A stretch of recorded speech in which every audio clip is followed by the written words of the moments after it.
नमस्कार, आप देख रहे हैं न्यूज इंडिया। आपके साथ मैं हूं निदा अहमद और आइए अब सीधा रुख करते हैं प्रधानमंत्री नरेंद्र मोदी का, जो इस वक्त 71,000 युवाओं को रोजगार का तोहफा दे रहे हैं। स्किल डेवलपमेंट पर भी है। इसी को ध्यान में रखते हुए online learning platform iGOT Karmayogi शुरू किया गया है। इस प्लेटफॉर्म पर कई तरह के कोर्सेज उपलब्ध हैं।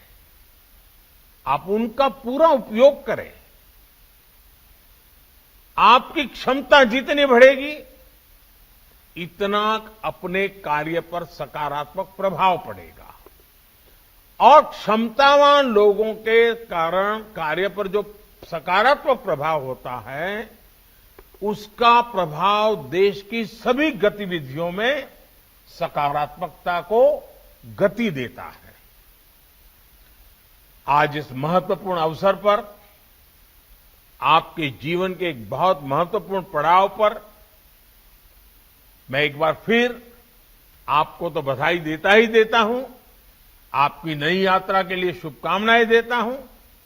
साथ साथ आपके परिजनों को भी, आपके परिवारजनों को भी, क्योंकि उन्होंने भी आपको बड़ी आशा, अपेक्षा और उमंग के साथ जीवन में आगे बढ़ने के लिए बहुत कुछ दिया है।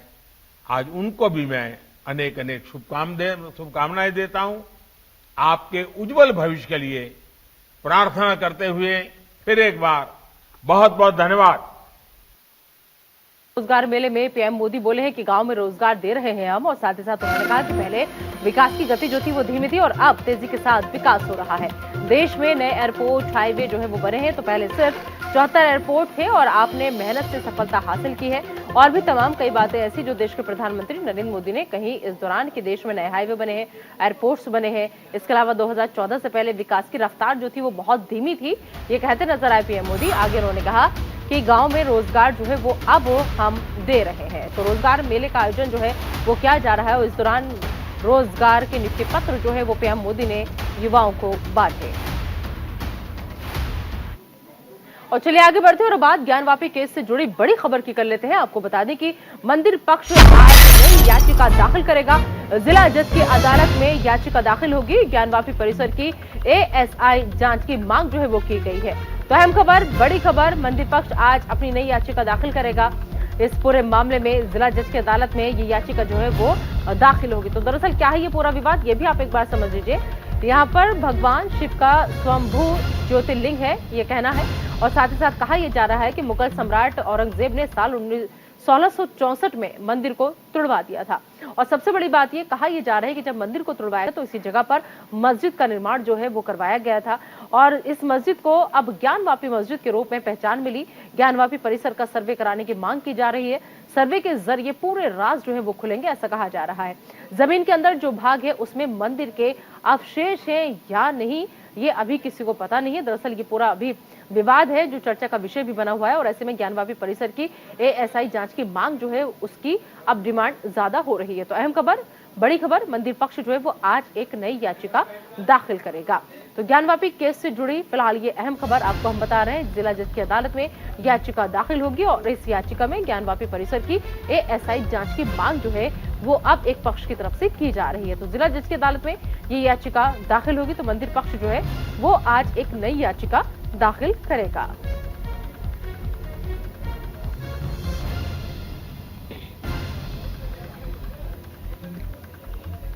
तो अहम खबर, बड़ी खबर ज्ञानवापी केस से जुड़ी हुई और जिसमें आपको बता दें कि आज अहम सुनवाई जो है वो होने जा रही है, क्योंकि मंदिर पक्ष जो है वो आज एक नई याचिका दाखिल करेगा। दरअसल जो लगातार विवाद है वो बढ़ता चला जा रहा है और अब ऐसे में जिस तरीके से कहा जा रहा है कि कई साल पुराना ये पूरा मामला है, लेकिन उस वक्त औरंगजेब के काल में इस यहाँ पर मंदिर था, लेकिन मंदिर को तुड़वा करके मस्जिद का निर्माण जो है वो कराया गया था। मस्जिद की तामीर यहाँ पर कराई गई थी, लेकिन अब जो वो तामीर हुई थी वो गलत हुई थी, क्योंकि यहाँ पर मंदिर के अवशेष मिलने के पुख्ता सबूत की बात कही जा रही है। अब ज्ञानवापी परिसर की एएसआई जांच की मांग की जा रही है।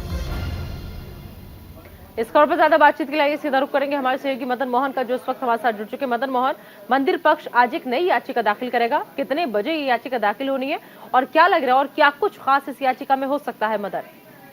हाँ, जिनसे बिल्कुल ये बताना चाहूंगा, जिस तरह से अगर कहा जाए तो ज्ञानवापी शिकारगौरी के अंदर जो वजू खाने के अंदर जो शिवलिंग मिला था, उसको लेकर के अगर बात करें तो आज 1 साल पूरा हो गया है। इसके पहले जो है आज वादी पक्षकार जो है वहां पे शिवलिंग की जो है कहा जाए तो रुद्राभिषेक किया। रुद्राभिषेक करने के बाद जो है अब 11 बजे का टाइम दिया गया था, जो 11 बजे आकर के जज की अदालत में जो है ये एक याचिका डालेंगे, जिसमें ये क्या होगा कि जो ज्ञानवापी वजू खाने के अंदर जो पूरी परिसर का ये शिवलिंग की जो जांच की मांग की जा रही है, पूरे परिसर को लेकर के जो है कहा जाए तो पुरातत्व विभाग से सर्वे कराने को लेकर के याचिका डाली गई, जिसको आज न्यायालय के समक्ष जो है लगभग 11 बजे का टाइम दिया है। अभी कुछ ही देर के बाद जो है यहाँ पे अधिवक्ता पहुंचेंगे और जाकर के माननीय न्यायालय के समक्ष जो है अपनी याचिका डालेंगे, जिसमें के पूरे पुरातत्व विभाग से इसको सर्वे की मांग है। जिसको कि अगर बात करें तो हाईकोर्ट ने जो है इसमें 22 तारीख को जो है पुरातत्व विभाग को जो है कहा जाए तो उसमें जो शिवलिंग मिले थे उसको जो है सर्वे करने की बात कही थी, उसको जो किसी प्रकार की क्षति न पहुंचे इसको लेकर के जो है कार्बन डेटिंग की जो बात की थी वो सब सामने निकल गया। तो इसी पर आज हिंदू पक्षकार के अधिवक्ता के द्वारा एक याचिका डाली जाएगी, जिसमें पूरे परिसर को जो है कहा जाए तो उसका सर्वे की मांग जो है उसमें की जाएगी। जी हाँ, ठीक है मदन, आप नजर बनाए रखिए। फिलहाल इस तमाम जानकारी के लिए आपका बहुत बहुत शुक्रिया।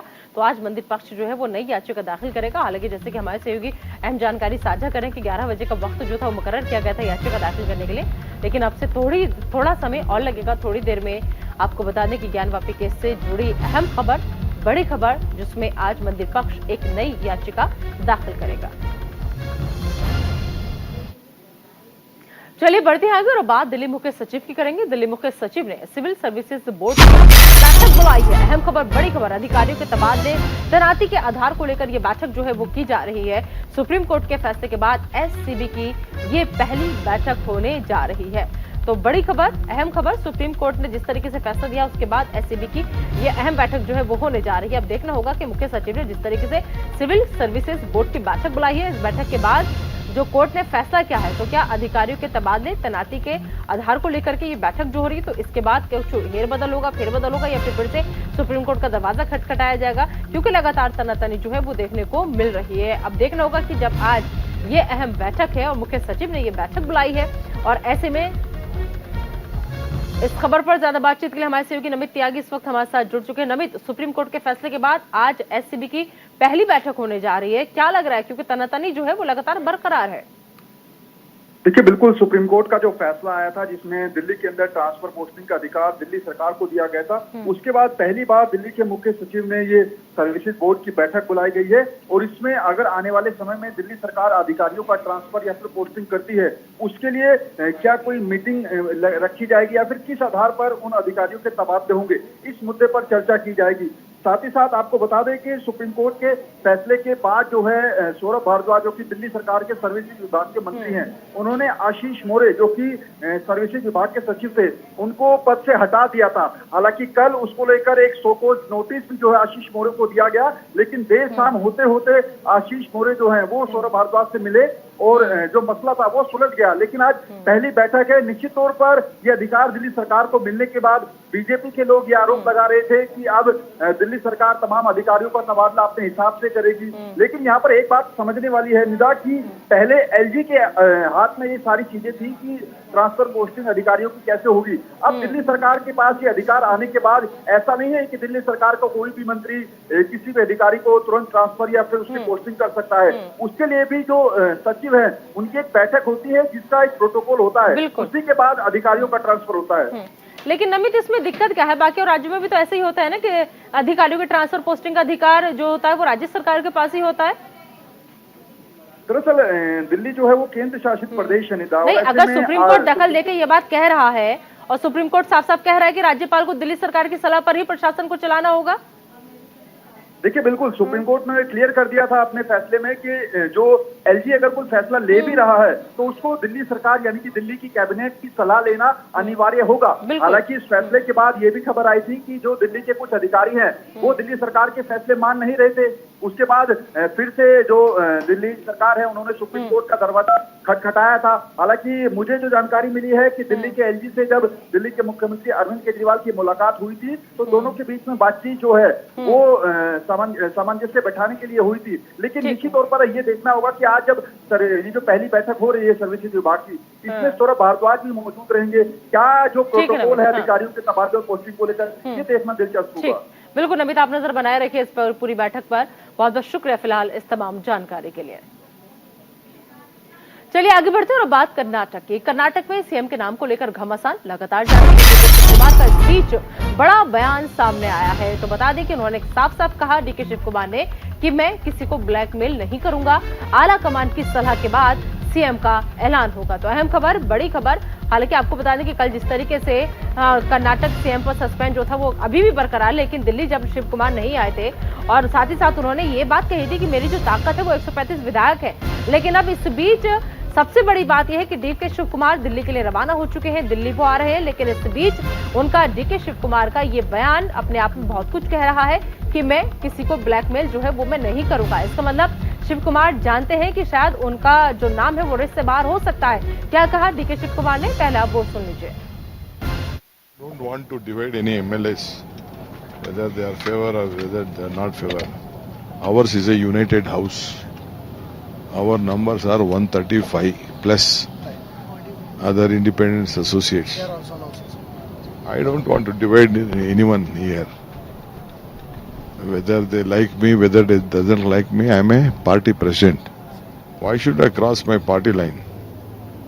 I will not backstab also. I will not blackmail also. That is, whoever want to have their culture, let they do and enjoy it. But why I should do? I will not do.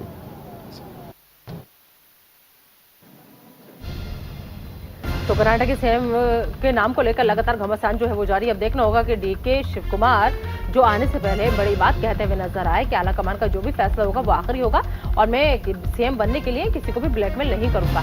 लेकिन अब जब वो यहाँ पर आएंगे तो क्या आला कमान की सलाह के साथ आगे बढ़ेंगे या फिर आला कमान की सलाह के बाद जो सीएम का नाम का ऐलान होगा उसी पर सबकी सहमति बनेगी या नहीं, ये देखना होगा।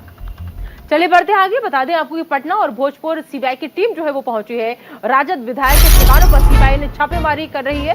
किरण देवी और अरुण यादव के पैतृक आवास पर छापेमारी जो है वो की जा रही है। आवास पर बता दें कि विधायक के घर के बाहर आरजेडी समर्थकों की भीड़ जो है वो लगी हुई है। तो अहम खबर, बड़ी खबर, किरण देवी और अरुण यादव के पैतृक आवास पर छापेमारी की जा रही है। तो ये अहम खबर आपको हम बता रहे हैं, इस वक्त की बड़ी खबर। आवास पर छापेमारी जो है हो रही है। पटना और भोजपुर फिलहाल सीबीआई की टीम पहुंच चुकी है। राजद विधायक के ठिकानों पर सीबीआई की टीम छापेमारी कर रही है और अहम खबर ये कि किरण देवी और अरुण यादव के पैतृक आवास पर छापेमारी जो है वो की जा रही है। तो अहम खबर, बड़ी खबर। फिलहाल विधायक के जो समर्थक है वो घरों के बाहर पहुंच गए हैं, भीड़ इकट्ठा है वहां पर। लेकिन इस बीच सीबीआई की टीम जो है वो भी अपनी कार्रवाई को अंजाम दे रही है क्योंकि राजद विधायक के ठिकानों पर सीबीआई की टीम छापेमारी कर रही है।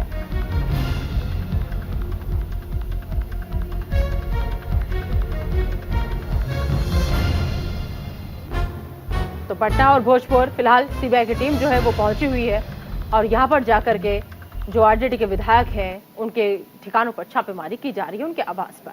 चलिए आगे बढ़ते हैं। बता दें आपको कि चेन्नई में फिल्म प्रोडक्शन हाउस पर ईडी ने छापेमारी की है। फिल्म प्रोडक्शन हाउस LYCA के ऑफिस पर छापा लगा है। मनी लॉन्ड्रिंग मामले में ईडी ने ये छापेमारी की है। तो ईडी की टीम लगातार सुबह से एक्टिव नजर आ रही है। अलग अलग जगहों पर, अलग अलग ठिकानों पर जाकर के अलग अलग राज्यों में कहीं पर मनी लॉन्ड्रिंग के मामले में जो ईडी की टीम है वो छापेमारी की कार्रवाई को अंजाम दे रही है। तो फिलहाल चेन्नई में फिल्म प्रोडक्शन हाउस था जहां पर ईडी का छापा पड़ा है और ईडी ने छापेमारी करते हुए आपको बता दें कि फिल्म प्रोडक्शन हाउस LYCA के ऑफिस पर छापेमारी की है। तो मनी लॉन्ड्रिंग मामले से जुड़ी ये अहम खबर जहां पर ईडी ने छापेमारी की है।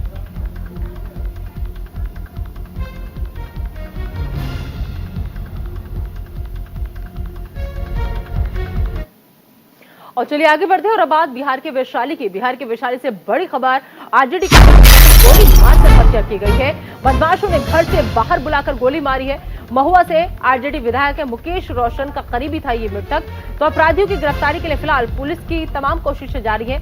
आक्रोशित लोगों ने विरोध प्रदर्शन किया है। तो विधायक मुकेश रोशन ने कड़ी कार्रवाई का आश्वासन दिया है इस बीच। तो अहम खबर, बड़ी खबर, आरजेडी कार्यकर्ता की गोली मारकर हत्या कर दी गई है। बदमाशों ने घर से बाहर बुलाया और घर से बाहर बुला करके गोली मारी।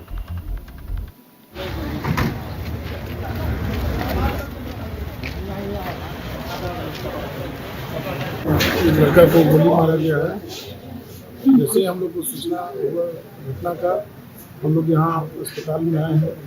अभी बॉडी आया, पोस्टमार्टम कराने के बाद ही हम लोग को बताएंगे। अभी हमारी बात हुई है एसपी से, जो भी दोषी होगा उस पर कड़ी से कड़ी कार्रवाई की जाएगी। चारों तरफ पुलिस जो है वो अलर्ट है और बहुत जल्द जो भी अपराधी है वो दरवाजे पर से बुला के ले गया। 3-4 लड़का था, बुला के ले गए तो जाता था ही, लेकिन हम लोग के जब जानकारी मिला तो दौड़े, देखिए करने चल गया तो तब तक वो गोली ये करके घर से 100 गज दूरी जाके एक पक्का का इनार है, पक्का के इनार पर बुला के ले गया, जिसमें 4 आदमी है ना। 4 आदमी के नाम इसका पत्नी जो है वो बताया कि बराबर आता जाता था।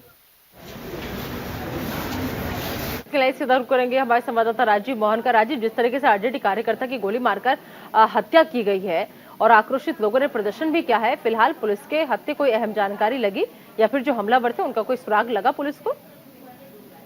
नहीं, देखिए अभी इस पूरे मामले में जो है पोस्टमार्टम की कार्रवाई हो गई है और पुलिस जो है केस कर रही है इस पे। इसमें सबसे बड़ी बात है कि जो परिजन है उनका कहना है कि जो अपराधी हैं वो उनके पहचान, माने उनको वो पहचानते हैं।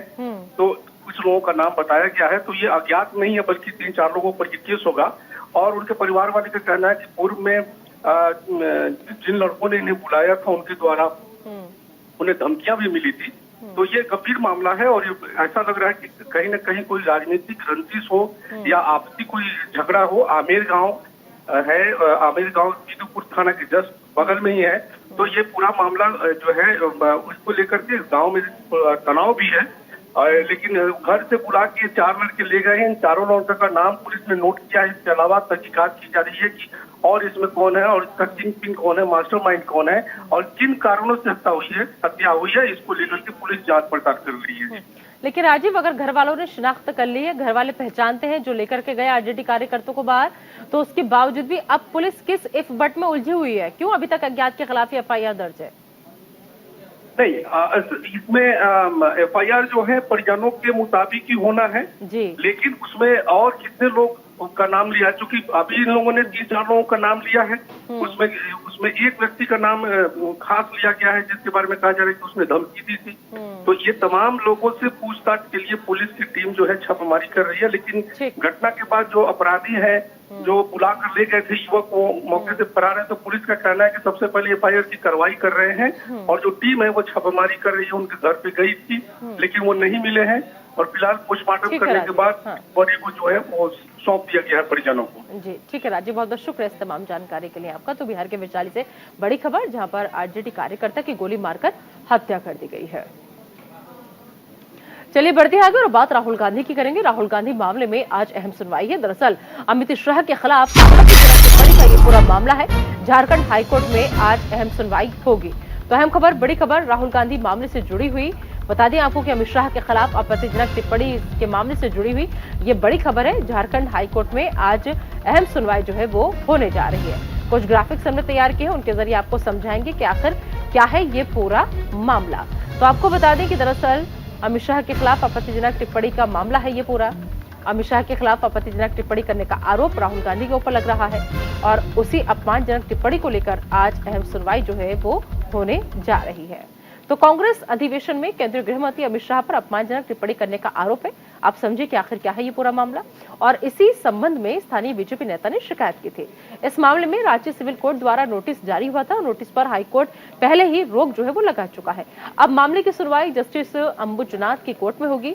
राहुल गांधी की तरफ से अधिवक्ता पीयूष चित्री चित्रेश और दीपांकर राय होंगे पेश, और उधर राहुल पर मोदी संयम को लेकर के भी मामला जो है वो चल रहा है। तो क्या है ये पूरा मामला, आपने समझा। इस संबंध में स्थानीय बीजेपी नेता ने शिकायत जो थी वो दर्ज कराई थी, और उस शिकायत के बाद अब आज इस मामले में अहम सुनवाई होने जा रही है। चलिए आगे बढ़ते हैं और बात उमेश पाल हत्याकांड से जुड़ी बड़ी खबर की करेंगे। बता दें आपको हत्याकांड से जुड़ी बड़ी खबर, शाइस्ता परवीन के खिलाफ लुक आउट नोटिस जो है वो जारी किया गया है। प्रयागराज पुलिस ने लुक आउट नोटिस जारी किया है। गुड्डू मुस्लिम साबिर के खिलाफ भी लुक आउट नोटिस जो है वो जारी किया गया है। तो प्रयागराज पुलिस ने नोटिस जारी किया है। शाइस्ता जो अतीक अहमद की पत्नी है उसके खिलाफ, साथ ही साथ गुड्डू मुस्लिम जो लगातार शाइस्ता के साथ फरार बताया जा रहा है, इसके अलावा साबिर जो शूटर है और अब कहा जा रहा है कि शाइस्ता उसी की मदद से तमाम काम कर रही है, उस साबिर की तलाश के लिए भी अब लुक आउट नोटिस जो है वो जारी किया गया है। तो शाइस्ता परवीन एक महीने से ज्यादा का वक्त जो है वो गुजर चुका है, लेकिन अभी भी पुलिस की गिरफ्त से लगातार बाहर है, और पुलिस कई बार इनाम की राशि भी बढ़ा चुकी है। लेकिन अब गुड्डू मुस्लिम, साबिर और शाइस्ता के खिलाफ लुक आउट नोटिस जो है वो जारी किया गया है। तो उमेश पाल हत्याकांड से जुड़ी ये अहम खबर।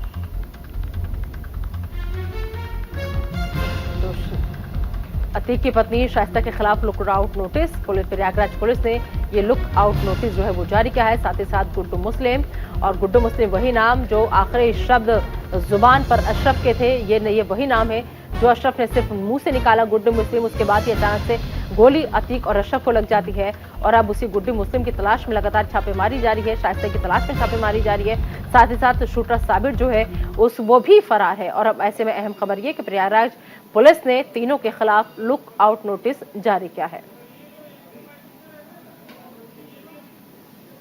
फिलहाल इस बुलेटिन में अभी के लिए इतना ही। आप दीजिए इजाजत, लेकिन बने रहिए न्यूज़ इंडिया के साथ।